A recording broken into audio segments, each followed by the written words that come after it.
జై శ్రీ రాధే కృష్ణ. ప్రియమైన స్నేహితులారా, ఈ కథను మొదలెట్టే ముందు ఒక్క క్షణం ఆగా ప్రార్థన చేద్దాం. ఓ కృష్ణ, ఈ రోజు ఈ అమృతమైన కథను వినే ప్రతి భక్తుడి జీవితంలో నీ కృప ఎప్పటికీ నీడలా ఉండాలి. వాళ్ల బాధలన్నీ తీర్చి సంతోషాన్ని పంచాలి. స్నేహితులారా, ఈ అద్భుతమైన కథను వినే ముందు మీ భక్తిని, మీ ఆలోచనలను వ్యక్తం చేస్తూ కామెంట్లో జై శ్రీ కృష్ణ అని తప్పక రాయండి. మీ ఈ భక్తి మన ఈ ఆధ్యాత్మిక యాత్రను మరింత అద్భుతంగా మారుస్తుంది. ఈ అద్భుతమైన వీడియోలోకి వెళ్లే ముందు మీ అందరికీ ఒక చిన్న విన్నపం. మీరు నిజమైన ప్రయోజనకరమైన జ్యోతిష్య పరిష్కారాల కోసం ఎదురుచూస్తున్నారా? అయితే ఈ ప్రత్యేక ప్రకటన మీకోసమే. శ్రీ పోలేరమ్మ తల్లి ఆశీస్సులతో జ్యోతిష్యం చెప్పబడును. సమస్య మీది, పరిష్కారం మాది. ఫోన్ ద్వారానే పరిష్కారం చెప్పబడును. నెంబర్ 1 వశీకరణ స్పెషలిస్ట్ గురుజీ శివరామరాజు గారు. వివాహ సమస్యలు, ప్రేమ విఫలం, కోర్టు కేసులు, సంతాన ఆలస్యం, శత్రుదోషాలు, అనారోగ్యం, వ్యసనాల నివారణ తదితర సమస్యలకు 100% పరిష్కారం అందజేస్తారు. వెంటనే కాల్ చేయండి. 8519906851. ఒకసారి దేవర్షి నారదుడు నారాయణ నారాయణ అంటూ జపిస్తూ యమపురిలో అడుగుపెట్టాడు. అతన్ని చూసిన యమరాజు ఆనందంతో ఉబ్బితబ్బిబ్బాయ్. స్వాగతం దేవర్షి, యమపురిలో నీవు రావడం సంతోషం. ఈ రోజు ఏ పనిమీద వచ్చావు? ఏదైనా ముఖ్యమైన వార్త తెచ్చావా అని అడిగాడు. నారదుడు మెల్లగా నవ్వి, ఓ సూర్యనందన, ధర్మరాజా, నీకు నా నమస్కారం. నేను ఈసారి వార్తలు తీసుకురాలేదు, కాని ఒక సందేహంతో వచ్చాను. దయచేసి దాన్ని తీర్చు అన్నాడు. యమరాజు ఆప్యాయంగా, దేవర్షి, నీ మనసులో ఏ సందేహమున్నా సిగ్గుపడకుండా అడుగు. నీకు సమాధానం చెప్పడానికి నేను ప్రయత్నిస్తా అన్నాడు. నారదుడు గంభీరంగా, ఓ ధర్మరాజా, తల్లిదండ్రుల సేవ చేసే వాళ్లకి ఎటువంటి పుణ్యం దక్కుతుంది? మరి తల్లిదండ్రులను అవమానించి వాళ్లతో చెడ్డగా ప్రవర్తించే వాళ్లకి ఎటువంటి శిక్ష ఉంటుంది? ఇది తెలుసుకోవడానికి వచ్చాను అని అడిగాడు. యమరాజు లోతైన ఆలోచనలో పడి, దేవర్షి, నీవు అడిగిన ప్రశ్న చాలా ముఖ్యమైంది. దీనిలో మానవజాతి శ్రేయస్సు దాగ ఉంది. తల్లిదండ్రుల సేవ గురించి చెబుతాను, శ్రద్ధగా విను. ఆ తర్వాత ఒక పురాతన కథ కూడా చెబుతాను. ఆ కథ విన్నాక నీ సందేహాలన్నీ తీరిపోతాయి అన్నాడు. యమరాజు మాటలు హృదయాన్ని తాకాయి. దేవర్షి, తండ్రి అంటే ధర్మం, తండ్రి అంటే స్వర్గం, తండ్రి అంటే ఉత్తమమైన తపస్సు. తండ్రి సంతోషించినప్పుడు సమస్త దేవతలు సంతోషిస్తారు. తల్లిదండ్రుల సేవతో సంతృప్తి చెందిన కొడుకుకి ప్రతిరోజు గంగాస్నానం చేసిన పుణ్యం దక్కుతుంది. తల్లి అన్ని తీర్థాల సమానం, తండ్రి అన్ని దేవతల స్వరూపం. అందుకే మనిషి ఎప్పుడూ తల్లిదండ్రులను పూజించాలి. తల్లిదండ్రుల చుట్టూ ప్రదక్షిణ చేసే కొడుకు భూమిని పరిక్రమించిన ఫలితం పొందుతాడు. తల్లిదండ్రులకు నమస్కరించేటప్పుడు చేతులు మోకాళ్లను, నీటితో తడిసిన తల భూమిని తాకితే అతను అక్షయ స్వర్గాన్ని పొందుతాడు. తల్లిదండ్రుల పాదాల ధూళి కొడుకు నీటితో తడిసిన తలకు, శరీరానికి తగిలినంత కాలం అతను పవిత్రంగా ఉంటాడు. అతని పాపాలన్నీ నశిస్తాయి. తల్లిదండ్రుల పాదోదకం తాగే కొడుకు కోటానుకోటి జన్మల పాపాల నుంచి విముక్తి పొందుతాడు. కాని తల్లిదండ్రుల ఆజ్ఞను అతిక్రమించే నీచుడు ప్రళయాంతం వరకు నరకంలో నివసిస్తాడు. వృద్ధాప్యంలో రోగంతో, అంధత్వంతో, చెవుడుతో బాధపడే తండ్రిని విడిచిపెట్టి వెళ్లే పాపాత్ముడు రౌరవ నరకంలో పడతాడు. తల్లిదండ్రులను పోషించకపోతే సమస్త పుణ్యాలు నాశనమవుతాయి. తల్లిదండ్రుల సేవ చేయకుండా తీర్థయాత్రలు, దేవతా పూజలు చేసినా ఫలం దక్కదు. దేవర్షి, తల్లిదండ్రుల సేవ గురించి ఒక పురాతన కథ ఉంది. ఈ కథ విన్నవాడి కోటానుకోటి జన్మల పాపాలు నశిస్తాయి. నేను అతని అనంతమైన అపరాధాలను క్షమిస్తాను. ఈ కథను శ్రద్ధగా విను అన్నాడు. నారదుడు ఉత్సాహంగా, ఓ ధర్మరాజా, ఆ కథను పూర్తిగా వినాలని ఉంది. దయచేసి చెప్పు అన్నాడు. అన్నలు, ఇక్కడ కాస్త ఆగా. నీవు తల్లిదండ్రులను ప్రేమిస్తే, ఈ కథను ఇష్టపడితే ఒక చిన్న లైక్ కొట్టు. కామెంట్లో జయ శ్రీహరి విష్ణు అని రాయి. ఇప్పుడు యమరాజు నారదుడికి ఆ మహోన్నత కథ చెప్పడం మొదలెట్టాడు. దేవర్షి, పూర్వకాలంలో మధ్యదేశంలో ఒక అందమైన నగరం ఉండేది. అక్కడ నరోత్తముడు అనే బ్రాహ్మణుడు నివసించేవాడు. అతను తల్లిదండ్రులను అవమానించి వాళ్లను ఒంటరిగా వదిలేసి తీర్థయాత్రలకు బయల్దేరాడు. అతనికి అద్భుతమైన జ్ఞానం, అసాధారణ శక్తి ఉండేవి. అతను తీర్థాల్లో స్నానం చేసి బయటకు వచ్చినప్పుడు అతని వస్త్రాలు ఆకాశంలోనే ఆరిపోయేవి. ఈ అద్భుత శక్తి చూసి నరోత్తముడికి గర్వం పట్టింది. తనలాంటి పుణ్యాత్ముడు, గొప్పవాడు ఈ లోకంలో ఎవరూ లేరని భావించాడు. ఒకరోజు అతను స్నానం చేసి ఆకాశంలో వస్త్రాలు ఆరుతుండగా పైకి చూస్తూ నడుస్తున్నాడు. అంతలో ఒక కొంగ అతని మొహంపై కాకివేసింది. దాంతో అతనికి కోపం వచ్చి ఆ కొంగను భస్మం చేసే శాపమిచ్చాడు. శాపం వల్ల ఆ కొంగ చనిపోయి నేలపై పడిపోయింది. ఆ క్షణంలోనే నరోత్తముడి మనసులో మహామోహం చొచ్చుకొచ్చింది. తన శక్తిపై అతనికి మరింత గర్వం పెరిగింది. కాని ఆ పాపం వల్ల అతని వస్త్రాలు ఆకాశంలో ఆగకుండా నేలపై పడిపోయాయి. అతని శక్తి కోల్పోయినందుకు నరోత్తముడు బాధపడ్డాడు. అప్పుడు ఆకాశంలో ఒక గొంతు వినిపించింది. ఓ బ్రాహ్మణ, నీవు ఇప్పుడు ముఖ చండాలుడి దగ్గరకు వెళ్ళు. అక్కడ నీకు ధర్మజ్ఞానం లభిస్తుంది. అతని మాటలు నీకు శ్రేయస్కరం అవుతాయి. ఈ ఆకాశవాణి విని నరోత్తముడు ముఖ చండాలుడి ఇంటికి బయల్దేరాడు. అక్కడికి చేరుకున్నాక అతను చండాలుడు తల్లిదండ్రుల సేవలో నిమగ్నమై ఉండడం చూశాడు. చలికాలంలో చండాలుడు తల్లిదండ్రులకు వేడి నీళ్లు సిద్ధం చేసి వాళ్ల శరీరానికి నూనె రాసి దుప్పట్లతో ఆదరించేవాడు. వేసవిలో వాళ్లకు విసనకర్రతో గాలి ఊడ్చేవాడు. రోజూ తల్లిదండ్రుల సేవ చేసిన తర్వాతే భోజనం చేసేవాడు.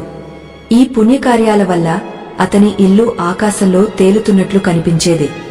ఎటువంటి స్తంభాల సహాయం లేకుండా ఆ ఇల్లు ఆకాశంలో ఉండేది.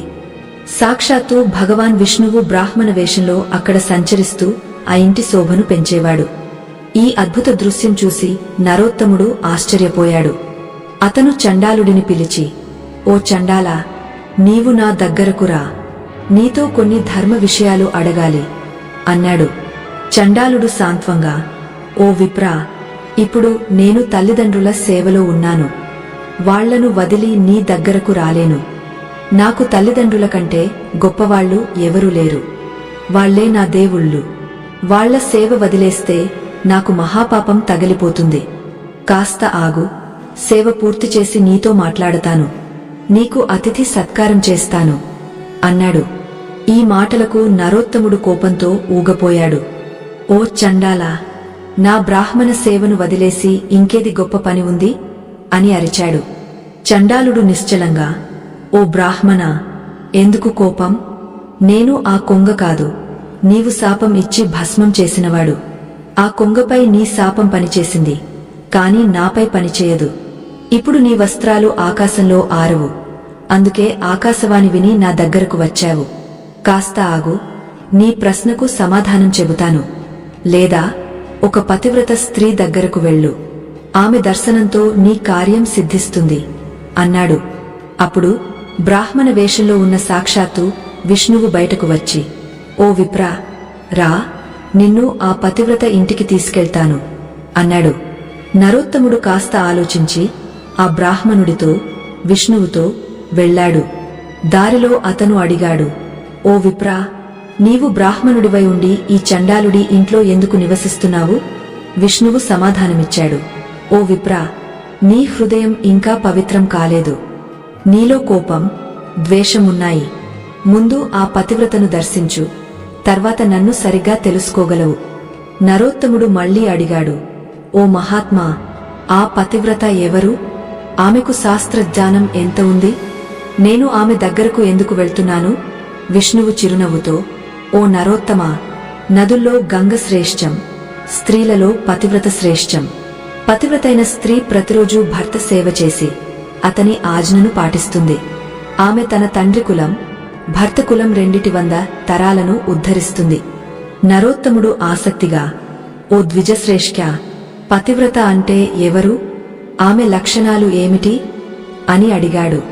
విష్ణువు వివరించాడు, ఓ బ్రాహ్మణ, కొడుకు కంటే 100 రెట్లు ఎక్కువ ప్రేమతో భర్తను ఆరాధించే స్త్రీ, రాజు ఆజ్ఞను పాటించినట్లు భర్త ఆజ్ఞను పాటించేది, భర్తను దేవుడిగా భావించేది పతివ్రత. గృహకార్యాల్లో నైపుణ్యం, రమణ సమయంలో వేశ్యలా, భోజనం వండేటప్పుడు తల్లిలా, ఆపదలో మంత్రిలా సలహా ఇచ్చేది పతివ్రత. మనసు, మాట, శరీరంతో భర్త ఆజ్ఞను పాటించేది, భర్త తప్ప ఇతర పురుషులను సోదరుడు, తండ్రి, కొడుకుగా భావించేది సత్యమైన పతివ్రత. ఓ బ్రాహ్మణ, నీవు ఇప్పుడు ఆ పతివ్రత దగ్గరకు వెళ్లి నీ మనోరథాన్ని చెప్పు. ఆమె పేరు శుభ. ఆమె రూపవతి, యవ్వనవతి, దయా కరుణలతో నిండిన యశస్విని. ఆమె దగ్గర నీ శ్రేయస్సు గురించి అడుగు.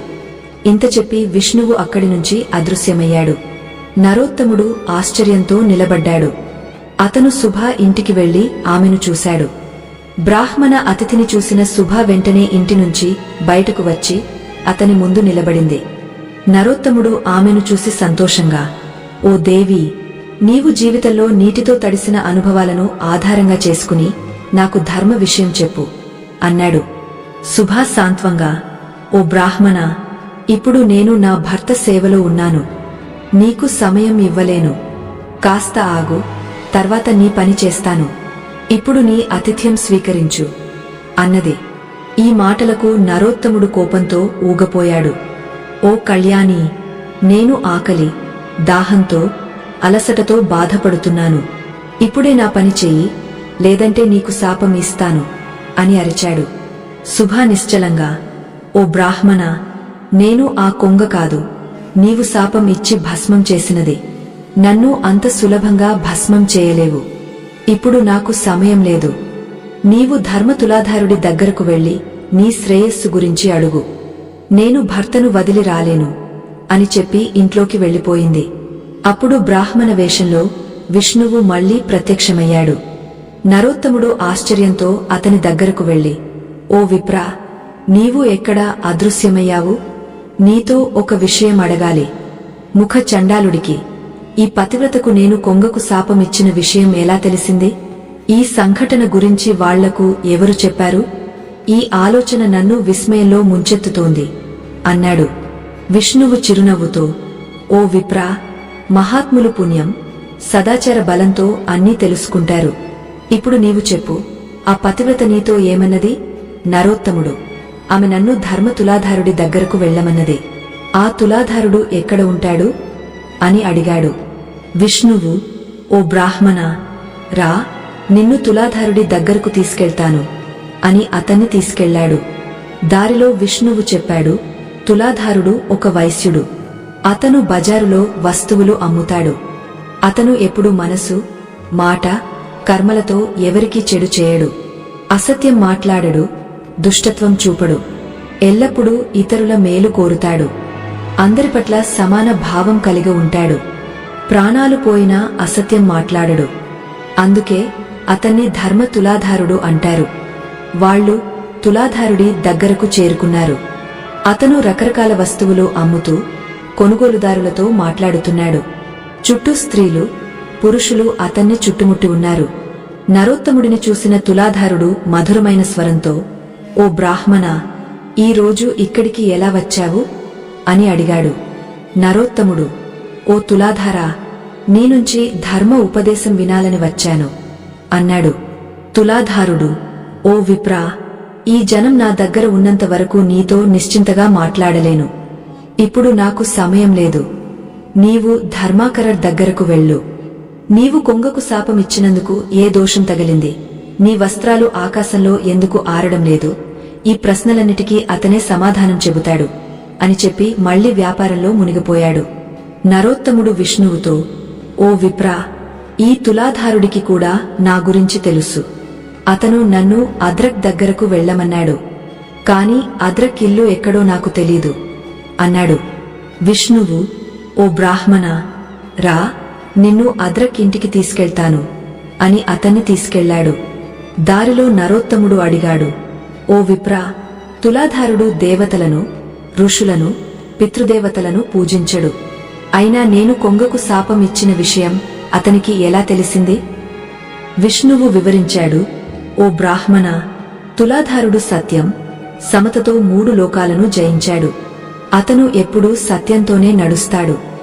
ఎవరి విశ్వాసాన్ని భంగం చేయడు. ఈ సత్యబలంతో దేవతలు, పితృదేవతలు, ఋషులు అతనిపై సంతృప్తి చెందుతారు. అతని గుణాల వల్ల భూత, భవిష్యత్తు విషయాలు అతనికి తెలుస్తాయి. సత్యం కంటే గొప్ప ధర్మం లేదు. అసత్యం కంటే గొప్ప పాపం లేదు. పాపరహితుడై అందరి పట్ల సమాన భావం కలిగినవాడు ఎవరితోనూ భేదం చూపడు. అతని పాపాలన్నీ నశిస్తాయి. అలాంటివాడి హృదయంలో భగవంతుడు నివసిస్తాడు. సత్యమార్గంలో నడిచి అందరితో సమానంగా వ్యవహరించేవాడు తన అనేక తరాలను ఉద్ధరిస్తాడు. సత్యం, సరళత, భేదరహిత స్వభావం కలిగినవాడు సాక్షాత్తు ధర్మస్వరూపం. అందుకే తులాధారుడు నీ గురించి తెలుసుకున్నాడు. నరోత్తముడు, ఓ విప్రా, నీ కృపతో తులాధారుడి సర్వజ్ఞత్వం గురించి తెలిసిందే. ఇప్పుడు అద్రక్ గురించి చెప్పు. అతను ఎవరు, ఎందుకు ప్రసిద్ధుడు అని అడిగాడు. విష్ణువు కథ చెప్పడం మొదలెట్టాడు. ఓ బ్రాహ్మణ, పూర్వకాలంలో ఒక రాజకుమార్తె ఉండేది. ఆమె అందం కామదేవుడి భార్య రతి, ఇంద్రుడి భార్య సచిలాంటిది. ఒక రాజకుమారుడు ఆమెను ప్రాణాల కంటే ఎక్కువగా ప్రేమించాడు. అతను ఆమెను వివాహం చేసుకున్నాడు. ఆమె పేరు సుందరి. ఒకరోజు రాజకుమారుడు ముఖ్యమైన పనిమీద దేశాంతరానికి వెళ్లాల్సి వచ్చింది. అతను ఆలోచించాడు, నా ప్రాణప్రియమైన భార్యను ఎక్కడ ఉంచాలి, ఎవరూ ఆమెను అపహరించకుండా ఆమె సతీత్వం కాపాడబడేలా ఎలా చూడాలి? చాలా ఆలోచించి, ధర్మాత్ముడైన అద్రక్ మాత్రమే నా భార్య సతీత్వాన్ని కాపాడగలడు అని నిర్ణయించాడు. అతను తన అందమైన భార్యను తీసుకెళ్లి అద్రక్ ముందు ఆమె రక్షణ బాధ్యత గురించి చెప్పాడు. అద్రక్ ఆశ్చర్యపోయి, ఓ రాజకుమారా, నేను నీ తండ్రిని కాను, సోదరుడిని కాను, బంధువును కాను. నీ భార్య కులంతో నాకు సంబంధం లేదు. మరి నీ భార్యను నా ఇంట్లో ఎందుకు ఉంచాలనుకుంటున్నావు? నీవు నిశ్చింతగా ఎలా ఉంటావు అని అడిగాడు. రాజకుమారుడు, ఓ మహాత్మా, నీలాంటి ధర్మాత్ముడు, జితేంద్రియుడు ఈ లోకంలో ఎవరూ లేరని నాకు తెలుసు అన్నాడు. అద్రక్, ఓ రాజకుమారా, నన్ను దోషిగా చూడొద్దు. ఈ అప్సరసలాంటి నీ భార్యను రక్షించడం ఏ పురుషుడికైనా సాధ్యమా? ఎవరైనా ఆమెను ఆస్వాదించాలనుకుంటారు అన్నాడు. రాజకుమారుడు, ఓ మహాత్మా, చాలా ఆలోచించి నీ దగ్గరకు వచ్చాను. నీ ఇంట్లోనే ఆమె సురక్షితంగా ఉంటుందని నాకు తెలుసు అన్నాడు. అద్రక్, ఓ రాజకుమారా, ఈ నగరంలో కాముకులు ఎందరో ఉన్నారు. ఇక్కడ ఒక సుందరి సతీత్వాన్ని ఎలా కాపాడగలం అన్నాడు. రాజకుమారుడు మళ్ళీ, ఓ మహాత్మా, ఎలాగైనా నీ దగ్గరే నా భార్య సురక్షితంగా ఉంటుంది. నీపై నాకు పూర్తి నమ్మకముంది అన్నాడు. అప్పుడు అద్రక్, ఓ రాజకుమారా, నేను నీ భార్యతో ఎప్పుడూ అనుచితంగా ప్రవర్తిస్తాను. అప్పుడే ఆమె నా ఇంట్లో సురక్షితంగా ఉంటుంది. నేను ఆమెతో మంచిగా ఉంటే ఆమె మనసులో నా పట్ల కామ భావం పుడుతుంది. అందుకే ఆమెతో చెడ్డగా ఉంటాను. లేదంటే నీవే ఏదైనా సరైన మార్గం చెప్పు. నా ఇంట్లో ఒకే పడక ఉంది. నీ భార్య నా భార్యతో, నాతో ఆ పడకపైనే పడుకోవాలి. ఇప్పటికీ నీ భార్య, ఆమెను ఇక్కడే ఉంచాలని నువ్వు 100% నిశ్చయంగా అనుకుంటే మంచిదే. లేకపోతే ఆమెను తీసుకెళ్ళు అన్నాడు. రాజకుమారుడు కొద్దిసేపు ఆలోచించి, ఓ మహాత్మా, నీ మాటలు నాకు సమ్మతమే. నీవు నా భార్యతో ఒకే పడకపై పడుకోవచ్చు. నీకు తగినట్లు చేయి అన్నాడు. అప్పుడు రాజకుమారుడు తన సుందరి భార్యతో, ఓ ప్రియమైనదానా, నేను తిరిగి వచ్చే వరకు నీవు ఈ మహాత్మా ఇంట్లోనే ఉండు. అతని చెప్పినట్లు చేయి. నీకు ఎలాంటి దోషం రాదు. ఇది నా ఆజ్ఞ అని చెప్పి తన పని కోసం బయలుదేరాడు. రాజకుమారుడు వెళ్లిపోయిన తర్వసాగిన తర్వాత సుందరి అద్రకింట్లో అతని భార్యతో కలిసి నివసించడం మొదలెట్టింది. అద్రక్ రాజకుమారుడితో చెప్పినట్లుగానే ఆమెతో అనుచితంగా ప్రవర్తించాడు. అతను ప్రతిరోజూ తన భార్య, రాజకుమారుడి భార్య మధ్యలో పడుకునేవాడు.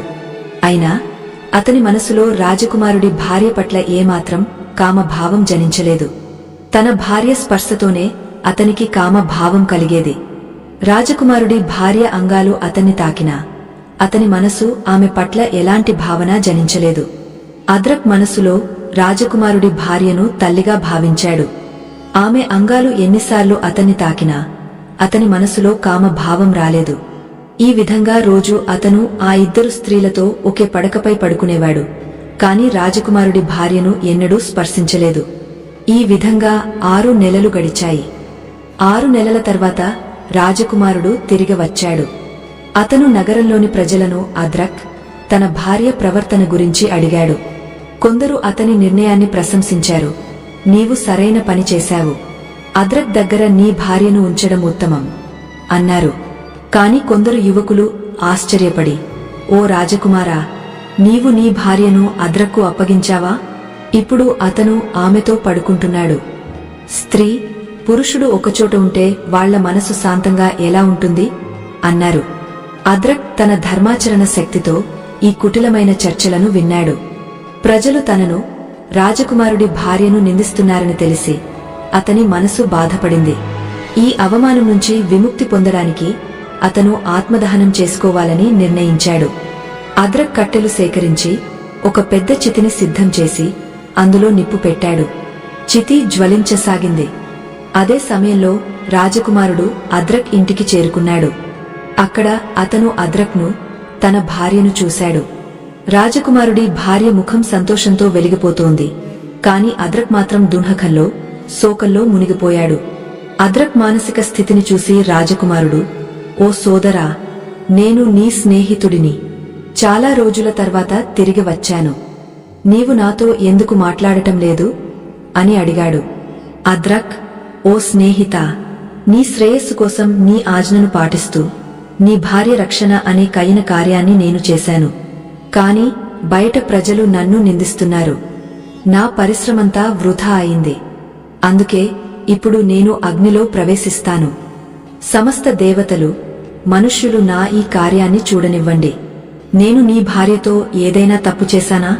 అయితే ఈ అగ్ని నా శరీరాన్ని భస్మం చేయనివ్వండి అని చెప్పి అద్రక్ అగ్నిలో ప్రవేశించాడు. కాని ఆ అగ్ని అద్రక్ శరీరాన్ని, వస్త్రాలను, కేశాలను కాల్చలేకపోయింది. ఆకాశంలో నిలబడిన దేవతలందరూ సంతోషించి అద్రక్ నిష్కెను ప్రశంసించారు. వారు 4 వైపుల నుంచి పుష్పవృష్టి చేశారు. రాజకుమారుడి భార్య అద్రక్ గురించి కలంకపూరిత మాటలు చెప్పిన వారి ముఖాలపై నానా రకాలైన కుష్టు వ్యాధులు సంభవించాయి. అప్పుడు దేవతలు ఆ స్థలంలో ప్రత్యక్షమై అద్రక్ను అగ్ని నుంచి బయటకు రమ్మని చెప్పారు. రాజకుమారుడు అద్రక్కు సాష్టాంగ నమస్కారం చేస్తూ, ఓ స్నేహితా, నీవు ధన్యుడవు. నీ గురించి నేను చెప్పిన ప్రతి మాట సత్యం. నీలాంటి పుణ్యాత్ముడు ఈ లోకంలో ఇంకెవరూ లేరు అన్నాడు. ఆ సమయంలో సమస్త దేవతలు, ఋషులు కలిసి అద్రక్కు సజ్జన ద్రోహ అనే నామం సమర్పించారు. దేవతలు రాజకుమారుడితో, ఓ రాజపుత్రా, ఇప్పుడు నీ భార్యను స్వీకరించు. అద్రక్ లాంటి మనిషి ఈ లోకంలో ఎవరూ లేరు. ఈ భూమిపై కామం, లోభం చేత జయించబడని ఇలాంటి పురుషుడు ఇంకెవరూ లేరు. దేవతలు, అసురులు, మనుష్యులు, రాక్షసులు, పశువులు, పక్షులు, కీటకాలు, సమస్త ప్రాణులు కామం వశంలో ఉంటాయి. ఈ కామమే సంసార బంధనానికి కారణం. ఈ సృష్టిలో కామరహితుడైన మనిషి దొరకడం కష్టం. అద్రక్ అందరినీ జయించాడు. 14 భువనాలపై విజయం సాధించాడు. అతని హృదయంలో శ్రీ విష్ణువు సంతోషంగా విరాజమానుడై ఉన్నాడు. అతని స్పర్శ, దర్శనం చేసిన మనిషి సమస్త పాపాల నుంచి విముక్తి పొంది నిష్పాపుడై స్వర్గాన్ని పొందుతాడు అని చెప్పి దేవతలందరూ తమ తమ స్థానాలకు తిరిగి వెళ్లారు.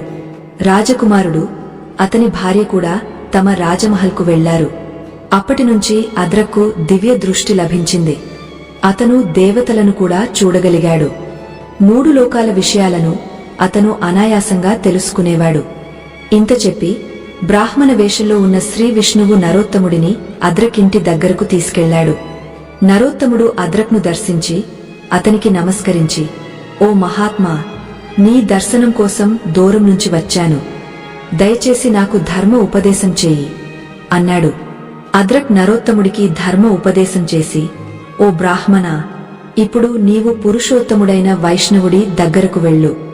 అతని దర్శనం చేసినంతనే నీ మనోరథం సిద్ధిస్తుంది.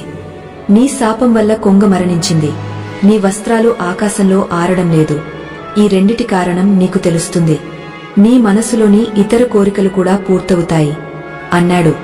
అద్రక్ మాటలు విని నరోత్తముడు బ్రాహ్మణ వేషంలో ఉన్న విష్ణువుతో సంతోషంగా బయలుదేరాడు. వాళ్లు వైష్ణవుడి ఇంటికి చేరుకున్నారు. అక్కడ నరోత్తముడు శుద్ధ హృదయంతో, సమస్త శుభ లక్షణాలతో, తన తేజస్సుతో దీప్తిమంతంగా కనిపిస్తున్న ఒక పురుషుడిని చూశాడు. నరోత్తముడు వైష్ణవుడితో, ఓ మహాత్మా, నీ దగ్గరకు దూరం నుంచి వచ్చాను. నాకు తగిన కార్యాన్ని ఉపదేశించి ధర్మజ్ఞానం ఇవ్వు అన్నాడు. వైష్ణవుడు, ఓ బ్రాహ్మణా, నేను చూస్తున్నాను, దేవతలలో శ్రేష్ఠుడైన శ్రీ విష్ణువు నీపై సంతోషించాడు. ఈ రోజు అతని దర్శనం చేసి నాకు ఎంతో సంతోషం కలిగింది. ఈ రోజు నీ మనోరథం సిద్ధిస్తుంది. నీతో పాటు శ్రీ విష్ణువు నా ఇంటికి విచ్చేశాడు అన్నాడు. నరోత్తముడు, ఓ వైష్ణవా, శ్రీ విష్ణువు ఎక్కడ ఉన్నాడు? దయచేసి నాకు అతని దర్శనం చేయించు అన్నాడు. వైష్ణవుడు, ఓ బ్రాహ్మణా, శ్రీ విష్ణువు నీ పక్కనే నిలబడి ఉన్నాడు. నీ తల వంచి అతనికి నమస్కరించు అన్నాడు. అప్పుడు నరోత్తముడు తన మనోనేత్రాలను తెరిచి శుద్ధ భావంతో చూశాడు. సాక్షాత్తు శ్రీ విష్ణువు అతని ముందు నిలబడి ఉన్నాడు. నరోత్తముడు చేతులు జోడించి శ్రీ విష్ణువుకు నమస్కరించి, ఓ దేవేశ్వరా, ఇప్పుడు నాపై ప్రసన్నమై ఉండు. నీవు ఇన్ని రోజులు నాతో పాటు నడిచి నాకు మార్గం చూపించావు, కాని నేను నిన్ను గుర్తించలేకపోయాను. ఓ ప్రభూ, ఇప్పుడు ఈ లోకంలో పరలోకంలో నీవు నాకు కింకరుడిని కావాలని లేదు. నీ సేవలోనే నా జీవితం సార్థకం అవుతుంది అన్నాడు. శ్రీ విష్ణువు, ఓ బ్రాహ్మణా, నీపై నా ప్రేమ ఎల్లప్పుడూ ఉంటుంది. నీతో స్నేహంతోనే నేను నీకు పుణ్యాత్ముల దర్శనం చేయించాను.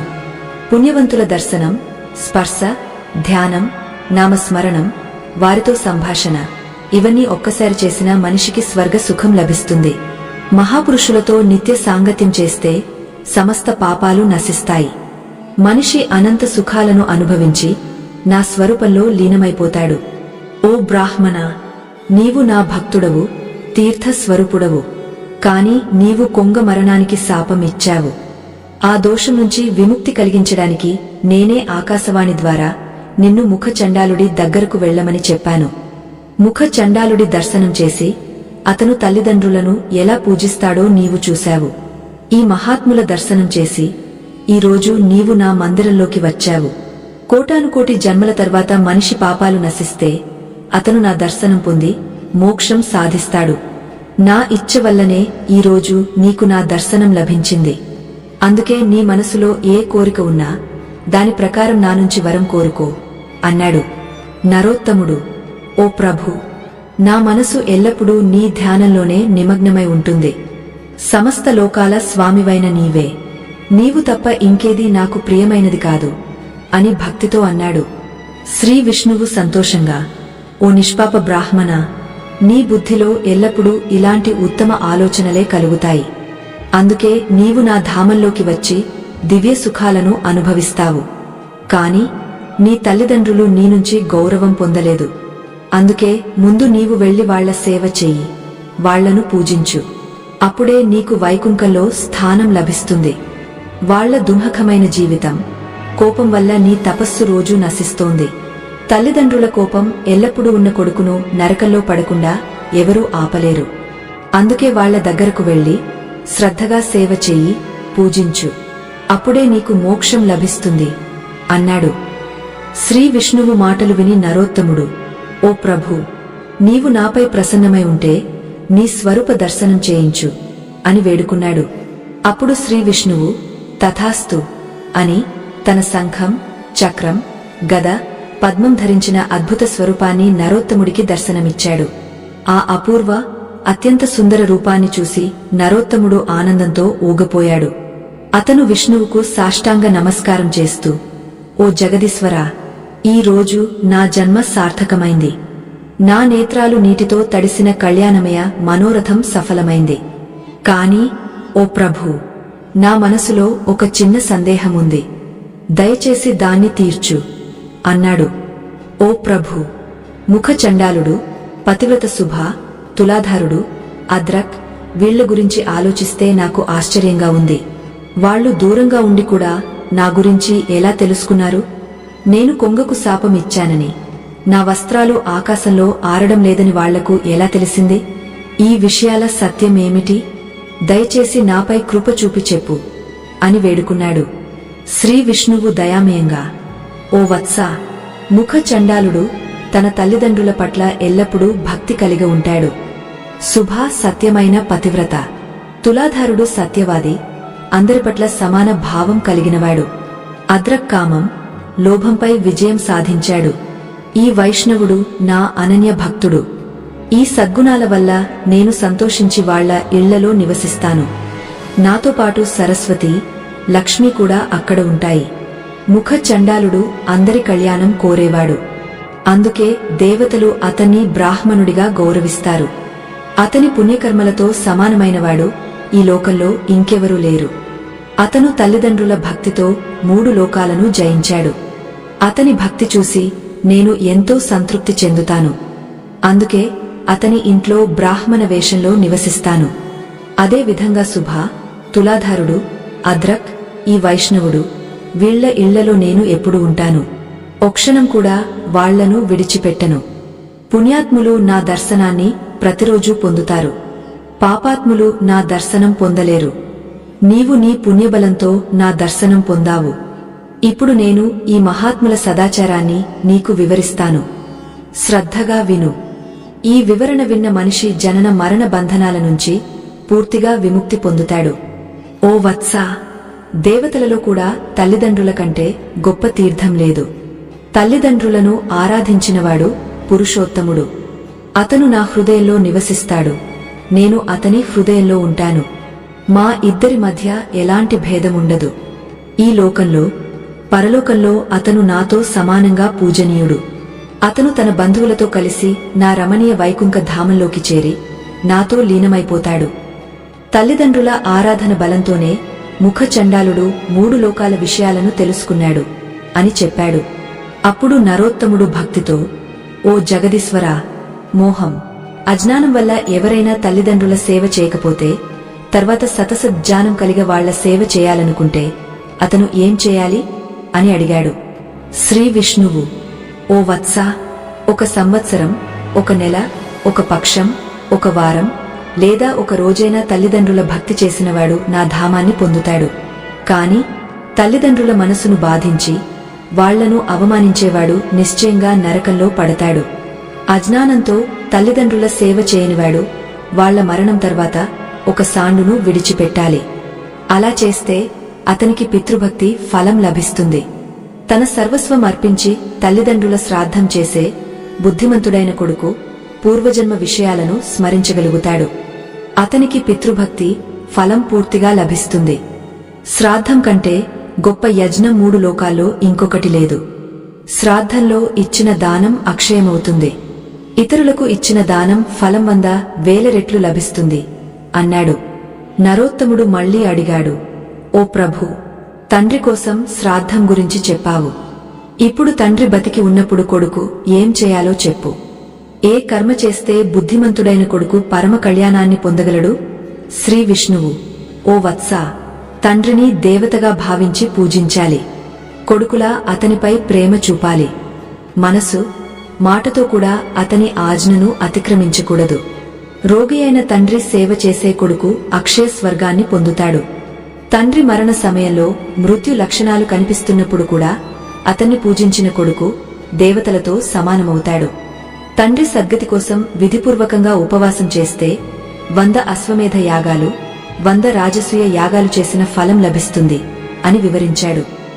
యమరాజు నారదుడితో, ఓ దేవర్షి, ఇప్పుడు నేను తల్లిదండ్రుల సేవ గురించి పూర్తి జ్ఞానాన్ని నీకు చెప్పాను అన్నాడు. నారదుడు హృదయం నిండిన ఆనందంతో, ఓ ధర్మరాజా, ఈ రోజు నీవు తల్లిదండ్రుల గురించి ఉత్తమ జ్ఞానాన్ని నాకు ఇచ్చావు. దీనికి నేను నీకు హృదయపూర్వకంగా కృతజ్ఞుడను. ఈ జ్ఞానాన్ని నేను 3 లోకాల్లో ప్రచారం చేస్తాను అని చెప్పాడు. అన్నలు, ఈ కథ నీకు నచ్చిందని ఆశిస్తున్నాను. తల్లిదండ్రుల సేవ యొక్క గొప్పతనాన్ని, ధర్మం యొక్క లోతును ఈ కథ మనకు చూపిస్తుంది. మన తల్లిదండ్రులు మన జీవితంలో దేవతల స్థానంలో ఉంటారు. వాళ్ల సేవ చేయడం, వాళ్లను గౌరవించడం మన కర్తవ్యం. ఈ కథ మన హృదయాలను తాకి మనలో సత్ప్రవర్తనను, భక్తిని రగిలిస్తుందని నమ్ముతున్నాను. నీవు ఈ కథను ఇష్టపడితే ఒక చిన్న లైక్ కొట్టు. కామెంట్లో జయ శ్రీ హరి విష్ణు అని రాయి. ఇలాంటి హృదయస్పర్శి కథలు, జీవితంలో ధర్మాన్ని, ప్రేమను, గౌరవాన్ని నేర్పే కథనాలు మీ ముందుకు తీసుకొచ్చేందుకు మా ప్రయత్నం ఎల్లప్పుడూ కొనసాగుతుంది. అందుకే ఈ కథలు నీకు ఇంకా చేరాలంటే మా కథన యాత్రలో మమ్మల్ని ఆదరించు. మా కథల సముద్రంలో మునిగేందుకు ఛానల్ను సబ్స్క్రైబ్ చెయ్యి. నీ ప్రేమ, ఆదరణ మాకు స్ఫూర్తినిస్తాయి. తల్లిదండ్రుల పట్ల ప్రేమ, గౌరవం, సేవ మన జీవితాన్ని సార్థకం చేస్తాయి. ఈ కథ నీ హృదయంలో ఒక చిన్న దీపాన్ని వెలిగించి నీ జీవితంలో ధర్మమార్గాన్ని చూపించాలని కోరుకుంటున్నాను. నీవు ఎల్లప్పుడూ సుఖంగా, ధర్మంతో నడవాలని ఆ శ్రీ విష్ణువును ప్రార్థిస్తున్నాను. నీ అందరికీ నా హృదయపూర్వక ధన్యవాదాలు.